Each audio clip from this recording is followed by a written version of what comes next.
Welcome to our little family farm. I'm Molly Elwood, a second-generation farmer. And I'm Jake Yap, a smallholder and veterinarian. I finally Googled what a smallholder was. So Right. Right, yeah. So in the U.S., that's a homesteader. Yeah, but that sort of sounds... Like what? It doesn't sound as middle class as smallholder. Oh, gotcha, Sorry. Gotcha. And that's fine. I mean, are you making your own jam? lard? Lard? Well, yeah, of course, lard. Okay, good. We have 8 chickens, a pig named Stacy, and 1,200 meat dogs. And this podcast is our way of telling the story of the farm. This week, Landon's polyps, what to do with all that fur, and a sound bath for dogs. Oh my God, I'm excited about that. Well, welcome to episode 2 of the podcast. Trying something new. We thought we'd take you out to the farm where you can see pastures and the real, everybody says this is awful, but I mean, it looks pretty nice to me. I don't see any dogs suffering, do you? Well, no, that's because obviously they're all in the barn over winter. But they're not suffering in there either. No, they're very happy in there. And warm. That first day when you let them out in spring is just It's lovely. best day of the year, It's I think. lovely. Yeah, welcome. Obviously, you can't see it if you're only listening, but I'd urge you to check it out on YouTube. It doesn't mean that we don't have to be out here in the fields because we're constantly checking all the fencing, making sure there isn't too much flooding, which there's been quite a lot of this week. Yes, yeah. Well, also, as we review some letters to the farm, as always, we are taking your questions at podcast@elwooddogmeat.com. Yes, and thanks to everyone who's taken the trouble to email already. Really appreciate it. At podcast@elwooddogmeat.com. You can ask any question about raising dogs or cooking them. Yes. Yep. Yeah, I wouldn't say we're experts, but we are. Oh my! I've cooked a lot more dogs than most people, I would say. Probably me. I have not. I've watched a lot of dogs be cooked. I don't do a lot of cooking myself, but I do like to eat them. Okay. Yeah, I'm a good taste tester. What's your, if you had to cook a dog, how would you do it? Oh, I generally make meatloaf, dog meatloaf. It's just, because it's so easy. You can just throw stuff all into a big pan and Whatever you got. whatever Mush you it got. together. I really like that, putting your hands in it and squishing it around. I try to make some of those for ASMR videos on Instagram, and they're not really catching on. I feel like we're getting ahead of ourselves talking about Landon's polyps there, but let's start with the sound bath. Right. Oh, right. So, tell me, you recommended this for our dogs. You've been doing it with some of your dogs, right? Yeah, I mean, obviously, as a qualified veterinarian, I can't. There isn't enough medical data to back any of this up. But anecdotally, a few of the farms that I work with have said that they've had quite good results using either sound, like music, as a sort of enhanced environment factor, or trying specific frequencies and stuff. Right. When I think of sound bath, I think of like singing bowls. So is this like a bowl over their head? Like you have to do them individually? Is it for injured dogs or? Well, so it's often about temperament. So you get dogs that are very perhaps quite aggressive, as can happen if you're farming them fairly intensively. Quite high density stock. Right. And if you have a particularly bad-tempered dog, just holding its head inside the bowl while you ring it. Is it like a gong or is it like around the outside? It's a sort of a whoa, whoa, whoa sound. To be honest, it often sets all of the rest of them off howling. I was going to say, I'm trying to imagine this as, holding down like 825, one of the big Rottweilers. Okay. And he's super aggressive. Sure. We've had some accidents with him. Yeah. He's destined for freezer camp. But I can't imagine holding him and getting his head in a bowl. Something you could Squeeze try. shoot? Presumably you've got a dog crush for any other treatment and stuff. When he's in the dog crush, you can get a set of tuning forks. Right. And if you get quite a big one, smack it against the wall, and while it's vibrating, just place it on his skull. Yeah. And it should cause his entire skull to reverberate. I might recalibrate. It's kind of like electroshock therapy, cheap DIY electroshock therapy. Which is something I've been applying to DEFRA for a license to do, because it's something I'm quite passionate about, actually. I think ECT for dogs could produce incredible results. I think, yeah, a lot more humane treatment when they're calmed and Yeah, yeah, absolutely. really calm, like Super calm, super calm. almost like zombies. Really. Yeah, yeah. Well, I think so. We're gonna do that next week with the dogs and That's try the out how the sound bath goes. We'll have to let you guys know how that goes. Yeah, absolutely. What else is on our talk for today? The fur. Oh, the fur. Right. What do we do with all that fur? A lot of people ask about that. Yeah. Well, And I at have to first, say, I don't know, because I mean, I usually just sort of select dog skins and Yeah, sort of yeah. rugs and gifts for people, Yeah, or yeah. boots and stuff like that. But, well, when it's skin, we do sell the skin to Etsy. oh, right. Not Etsy itself, but Etsy creators, and they Yeah. make all sorts of things. They make like you said, bags and hats and gloves and rugs and things like that. But when Yeah. it comes to the actual fur, sometimes people want the skin on. You Right. know, it's crispy, it tastes great. We want. Sure. So when you have to scald it and get all the fur off. So this. God, if there's one thing I hate, is when people don't bother to get those last dog hairs off the I roast. hate that. It's gross. People at the table And like that. crackling as well. What's the British etiquette for removing a dog hair from your mouth when you're eating a roast? I'll say I've been called away on urgent business, and I'll go and stand in the drive. In the U.S., we just right out. Yeah. I'm sure in some cultures it's a compliment, but I Well, so originally we were just composting all the fur, but then we realized upcycling, and everybody really values when people use nose to tail. So Sure. we have been using it to stuff pillows, but we've had problems with that because if you're somebody who has like Landon, who sweats in his sleep, the scent is released when dampened. yeah, but some people love that. They do. It smells like the farm. Yeah. So it's if you grew up with it, it's It's quite comforting, I would have thought. yeah. It's like Yeah. feels like the dog's in bed with you. Something you can try, which is even just with like a kitchen blender. Put a couple of handfuls of dog fur in, blend it, and then if you kind of strain it, you get this kind of oily fat released, which I call it dogolin. It's like lanolin with wool, Oh yes. and it's a fantastic moisturizer. Oh right. You could mix that in with your standard hand lotions. You could also Yeah. put that in. I think you can use that as a base and mix it with soy and make a soy candle with it. Yeah, or smoothies. Want to go into this one? Yeah, let's All check right. the next one. So finally, in terms of our news roundup, Landon. Landon. Right. How is he doing? Well. This is your husband. by the Yeah, way, my for husband people Landon. using My the podcast. husband Landon. Paul. He's developed even more polyps than usual. Right. Right, and that's a side effect of the red meat. I mean, he seems very uncomfortable. But actually, I think that you talk to him more than I do. So. Well, yeah, we WhatsApp quite a lot, and I mean, I obviously I'm a vet, but there is a degree of anatomical overlap. Right. Certainly in Landon's case, You go and honestly, it felt like a water balloon filled with garbanzo beans. Ooh. You know what I mean? Like oiled I hope garbanzo. you're not eating. Anybody's eating. While this is... If you're British, it was sort of like putting your finger inside an Eccles cake. Kind of lovely, but obviously not remotely healthy. Well, I hope But that... he's a trooper, Yeah, well, lots of issues with his diet lately, but at the same time, I mean, what are you going to do? He's a farmer, and he wants to Yeah. enjoy the fruits of his spoils, and He's a very headstrong man. He knows what he likes, and I don't think anyone's ever going to change him. no. Although So, you might have to more frequently. yeah, I mean, he leaves quite a mess in the bathroom. So, but anyway, that's enough of that. That's Landon for you. That's Landon. The things you marry into. Let's see, what? Was he always this much into his meat? We were actually vegan.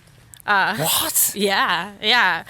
We were ultra marathon runners and stuff, and we I were. can't believe that. I know, we were whole food, plant based for our health, and Wow. but as we were doing one of those Ironman things, we just felt like we weren't getting enough protein, and rather Right. than doing any research about what we could possibly do, we Yeah. decided to go back to eating meat, Yeah. like overnight, and so we did the raw meat for a while, and then. A lot of people say when they go back to eating meat, they suddenly feel much more alert and awake, almost as if they'd sort of gone into veganism and just eaten salad. Yeah, or just eat, or opposite, just eating junk food. Right. But it does take a lot of work to read a book or talk to a doctor about what you could do. And you know what? Screw that. I Just agree. eat, do what I you agree. feel. Your body knows what it wants. Hey, there's one of our shooting. Hides. Yeah, one of the Oh, yeah. There you go. If you're watching on YouTube, maybe you can pick it up. It's a very wide lens. That probably looks like it's about a mile away. Yeah. It's about 20 yards. But yeah, that's one of we're still doing our DIY dog hunts guided by Landon and his friend Ted, and you can come out and join them on the hunt. They'll release the wild dogs that we have actually in one of the back pastures. Oh, fantastic. Have you done that with him yet? No, I haven't. He's talked about it, but I haven't done it. I think there's something fantastic about that as a sport, like grouse hunting, where you're not reliant on sort of serendipity and being in the right you're place at the right guaranteed. time. You absolutely know you'll get a kill. Yeah, you'll get your money's worth for sure. Yeah, that's great. Yeah. Just to finish up on the vegan diet thing, Oh, yeah. obviously, people are very concerned about processed food and stuff. Right. And quite right too. It's nothing worse than processed food. And whereas with dogs or beef or chicken or pig, that it's very simple. It's an animal, pumped full of antibiotics and steroids and anti-worming medication and anti-louse medication. Right. And various other things. But not processed in any way. No, not at all. I mean, at the end. Yeah. They don't end. even cut out the tumours, guys. No. And I mean, that's just part of the process, and it's really, I like it when I get a little bit of tumor in one of my steaks, because then it's like I know what this is. I know what this is that I'm eating. I tell my kids, Jago Max, they're lucky.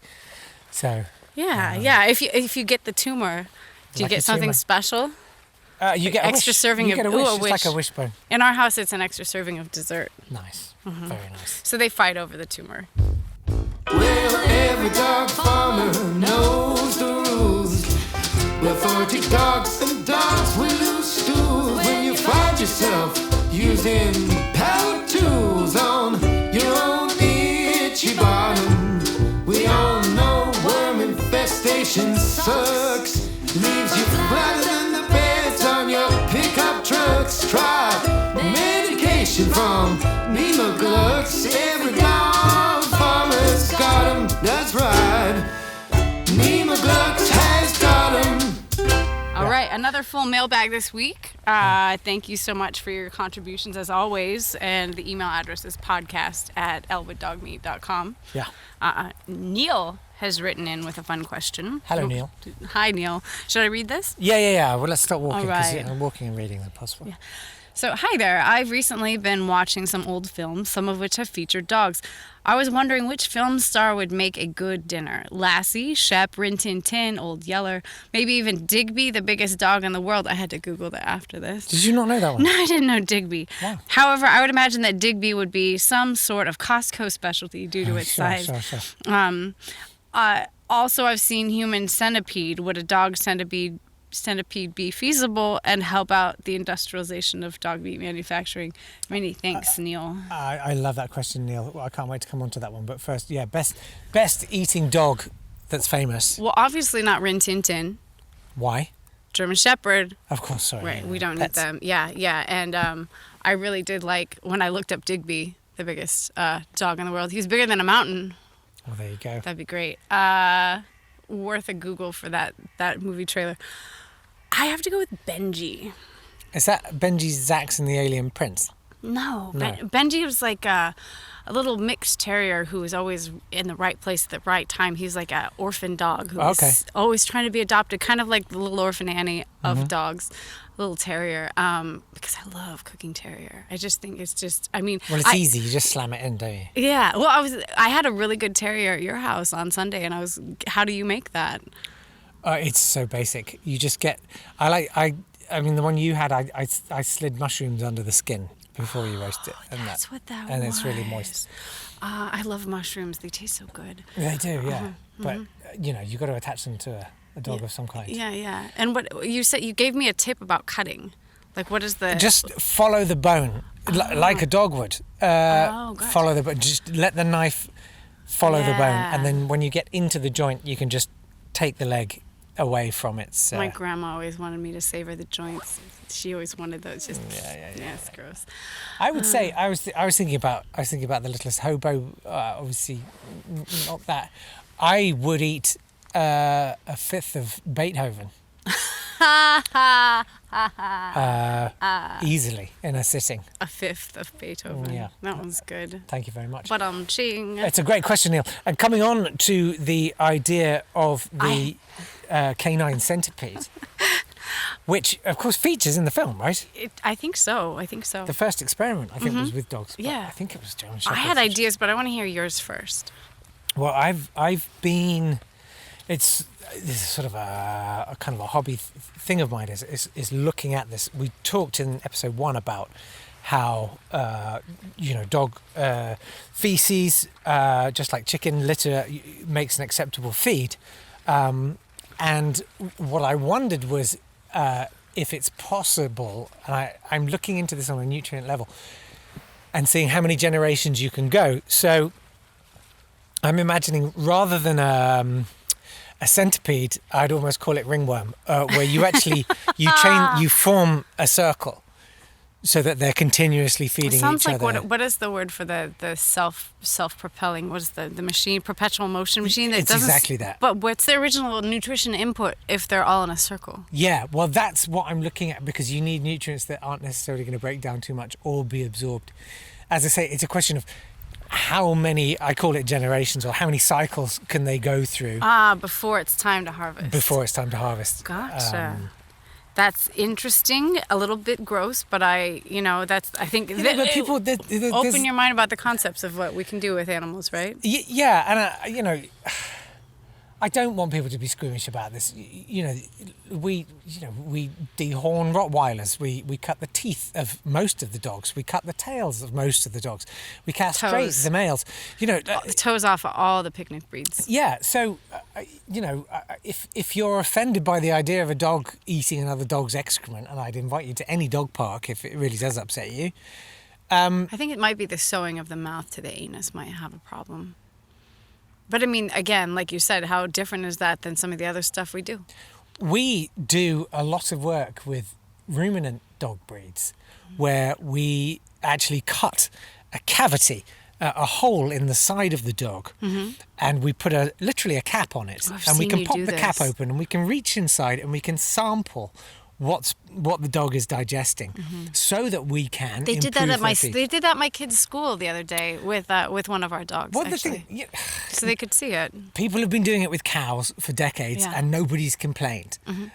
So for us to do it with dogs, I don't see why that should be a Yeah, problem. yeah. And so, I Also, it's the warmest place on the farm in the wintertime. better believe it. I can't decide though if people would pay more or less for dogs from this ringworm circle kind of thing.